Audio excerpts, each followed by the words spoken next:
यहाँ मरियम की नींद बीच में खुली तो उसने नव्या की आवाज सुनी। मरियम गर्म हल्दी वाले दूध के साथ रूम में आई। नव्या, इसे पी लेना, आराम मिलेगा और अच्छी नींद भी आएगी, मरियम ने ट्रे साइड में रखते हुए कहा। उन्हें यहाँ देखकर नव्या और अविनाश दोनों ही चौंक गए। नव्या ने तुरंत खुद को और अच्छी तरह से ढक लिया। उसे बहुत ही ज्यादा एम्बैरेसमेंट फील हो रही थी। अविनाश और नव्या को एक दूसरे से नजरें चुराते देखकर मरियम को एहसास हो गया था कि शायद उसने कुछ गलत समझ लिया था। वो तुरंत रूम से बाहर निकल गई। ये सब तुम्हारी वजह से हुआ है। तुमने बताया नहीं कि आंटी जाग गई हैं। मैं कैसे फेस करूंगी उन्हें कल से? पता नहीं क्या सोच रही होंगी वो। नव्या बड़बड़ाई जा रही थी। तुम इतना क्यों भड़क रही हो? इतनी ऑकवर्ड तो आंटी भी नहीं हुई जितनी तुम हो रही हो। और वैसे भी हम हस्बैंड वाइफ हैं। हमारा इस तरह से एक रूम में एक साथ होना बहुत ही नॉर्मल है। Why are you creating a scene? Avinash ने कहा। नव्या जानती थी कि वो बहस में अविनाश से नहीं जीत पाएगी। उसने तुरंत अपना मुंह ढक लिया और अंदर से कहा, Whatever, अब तुम जाओ, मुझे रेस्ट करना है, प्लीज गो। अविनाश ने उसके पास आकर उसके सिर का तकिया सही करने की कोशिश की। नव्या तुरंत चादर से बाहर आई और घबरा कर कहा, हाँ, अब क्या कर रहे हो? तुम्हारे सोने का अरेंजमेंट। मुझे नहीं लगता कि तुम अब उठ भी पाओगी, अविनाश ने कहा। मैं कर लूंगी, तुम जाओ ना, नव्या ने कहा। इस हालत में अविनाश को खुद के इतने करीब देखकर उसे बहुत कुछ महसूस हो रहा था। उसे समझ नहीं आ रहा था कि अविनाश उसकी इतनी केयर क्यों कर रहा था। तुम नहीं कर पाओगी इसलिए मैं कर रहा हूं, अविनाश ने कहा और नव्या की आंखों में देखने लगा। दोनों ने कुछ सेकंड्स तक एक दूसरे को देखा। वो इतने करीब थे कि उन्हें एक दूसरे की सांसें भी महसूस हो रही थी। नव्या ने झट से अपनी नजरें दूसरी तरफ कर लीं। अविनाश ने मुस्कुराकर उसके कान में कहा, गुड नाइट। इतना कहकर वो रूम से बाहर चला गया। नव्या को सब समझ आ रहा था कि अविनाश उससे ये सब कुछ चिढ़ाने के लिए कह रहा था।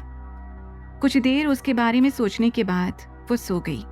अगले दिन जब उसकी नींद खुली तो उसने सबसे पहले अपना पैर जमीन पर रखकर देखा। दर्द कल से कम था लेकिन अभी पूरी तरह से सही नहीं हुआ था। उसने डिसाइड कर लिया था कि वो ऑफिस जरूर जाएगी। नहाने के बाद वो धीरे धीरे नीचे पहुंची तो आखिरी सीढ़ी पर वो अचानक लड़खड़ा गई। अविनाश दौड़ते हुए उसके पास आया और उसे संभाल लिया। क्या कर रही हो तुम? Why are you so careless? तुम अपना ध्यान नहीं रख सकती क्या? अविनाश ने उसे डांटते हुए कहा और संभालते हुए सीढ़ियों से नीचे उतारा। थैंक यू, नव्या ने डरते हुए कहा। कल रात के बाद तो शर्म के कारण वो अविनाश की आंखों में देख भी नहीं पा रही थी। ये सीन देखकर सबसे ज्यादा खुशी मरियम को हो रही थी। उसने मुस्कुराते हुए आरव की आंखों पर हाथ रख दिया। अरे, ये आप क्या कर रही हो दादी? मुझे कुछ दिखाई नहीं दे रहा, आरव ने परेशान होकर कहा। जैसे ही नव्या और अविनाश आगे आए, मरियम ने अपना हाथ हटाया और हंसते हुए कहा, अरे कुछ भी नहीं, मैं तो बस तुम्हारे साथ खेल रही थी। ये सुनकर आरव को भी बड़ा मजा आ गया और वो भी हंसने लगा। तभी मरियम ने मजाक में कहा, एक बात बताओ आरव, अगर तुम्हारा कोई छोटा भाई या छोटी बहन होगी तो तुम्हें मजा आएगा ना? इससे पहले कि आरव कोई जवाब देता, मरियम ने तुरंत अविनाश की तरफ देखा। वो नव्या को संभाल कर चेयर पर बैठा ही रहा था कि तभी मरियम ने कहा, क्या ख्याल है अविनाश, अगर तुम और नव्या एक और बेबी प्लान कर लो तो हम सबको बहुत खुशी मिलेगी। ये सुनकर अविनाश ने सोचा कि ये सही मौका है नव्या को चिढ़ाने का। उसने तुरंत हाँ में अपने सिर को हिला दिया और कहा, इवन आई थिंक सो, मुझे कोई प्रॉब्लम नहीं है। ये मेरा भाई आएगा जो मेरे साथ खेलेगा, आरव ने खुशी से उछलते हुए कहा। ये सब कुछ देखकर नव्या का चेहरा गुस्से से लाल हो गया था। सबसे पहले उसने अविनाश को घूर कर देखा और खुद में धीरे से बड़बड़ाई, ये क्या बोले जा रहा है? ये शायद भूल गया है कि हमारा रिश्ता कैसा है। अविनाश ने उसका गुस्से से भरा चेहरा देख तो लिया था, लेकिन उसने कुछ रिएक्ट नहीं किया और चुपचाप ब्रेकफास्ट करने में बिजी हो गया।